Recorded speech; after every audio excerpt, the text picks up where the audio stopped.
రాష్ట్ర ప్రభుత్వం ఎన్నికలకు ముందు ఈ రాష్ట్రంలో విద్యుత్ ఛార్జీల భారం మోపబోమని చెప్పి టీడీపీ కూటమి ప్రభుత్వం హామీ ఇచ్చింది.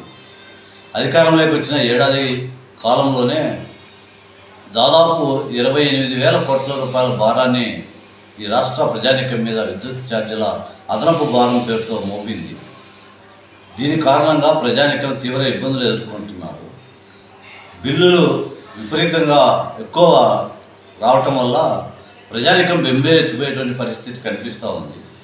ఈ నేపథ్యంలో రాష్ట్రంలో ఉన్నటువంటి వామపక్ష పార్టీలన్నీ కలిపి ఈ నెల 28వ తేదీన ప్రతిజ్ఞా దినంగా పాటించాలని చెప్పి అన్ని వామపక్ష పార్టీలు పిలుపునిచ్చాయి. ఎందుకంటే 2000 సంవత్సరం ఆగస్టు 28వ తేదీన విద్యుత్ ఛార్జీలకు సంస్కరణలకు వ్యతిరేకంగా ఒక పెద్ద పోరాటం జరిగింది. ఆ పోరాటంలో 3 అమరవీరులు మరణించారు. ఆ పోరాటం ఫలితంగా దాదాపు 20 సంవత్సరాల పాటు విద్యుత్ ఛార్జీల భారం మోపే ప్రయత్నం ఏ ప్రభుత్వం అధికారంలోకి వచ్చినా చేయకుండా భారాన్ని లేకుండా చేశారు.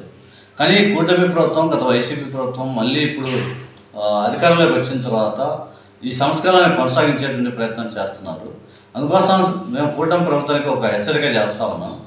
గతంలో మీ ప్రభుత్వ హయాంలో జరిగినటువంటి ఆందోళనలో ప్రజానీకం తీవ్రంగా వ్యతిరేకించారు. ఆ పద్ధతులను మీరు మర్చిపోయి, ఆ భారాలని వ్యతిరేకంగా జరిగిన పోరాటాన్ని మీరు మర్చిపోయి మళ్ళీ భారం మోపుతా ఉన్నారు. ఈ భారాన్ని తక్షణమే ఉపసంహరించుకోవాలి. ఇంకొక వైపు స్మార్ట్ మీటర్ల పేరుతో కొత్త కొత్త పద్ధతులను అనుసరిస్తూ అదనపు భారాన్ని మోపేటువంటి ప్రయత్నం చేస్తున్నారు. మీరు ఎన్నికల ముందు ఇచ్చినటువంటి హామీని అమలు చేయడంలో ఘోరంగా విఫలం చెందారు. స్మార్ట్ మీటర్లను పగలగొట్టమని మీరే మళ్ళీ స్మార్ట్ మీటర్లు బిగించడానికి అధికారుల మీద ఒత్తిడి తీసుకొస్తున్నారు.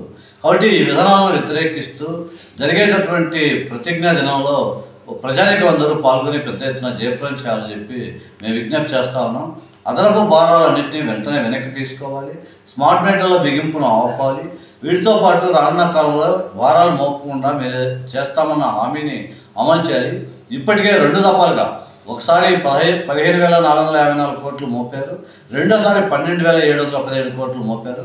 ఈ రీత్యా చూసినప్పుడు 1,000 కోట్ల రూపాయల భారాన్ని మోపారు. వీటన్నింటినీ వెనక్కి తీసుకుని ఆ బిల్లులన్నింటినీ రద్దు చేసి ఆ డబ్బులు తిరిగి వినియోగదారులకి అందజేసేటట్టుగా చర్యలు చేపట్టాలి. దీనికోసం రాష్ట్ర వ్యాప్తంగా పిలుపునిచ్చారు. అందులో భాగంగా కడప నగరంలో జరిగేటువంటి ప్రతిజ్ఞా దినంలో విద్యుత్ వినియోగదారులందరూ పెద్ద ఎత్తున పాల్గొని జయప్రదం చేయాలని సిపిఎం పార్టీ కడప నగర కమిటీ ప్రజానీకానికి విజ్ఞప్తి చేస్తున్నది.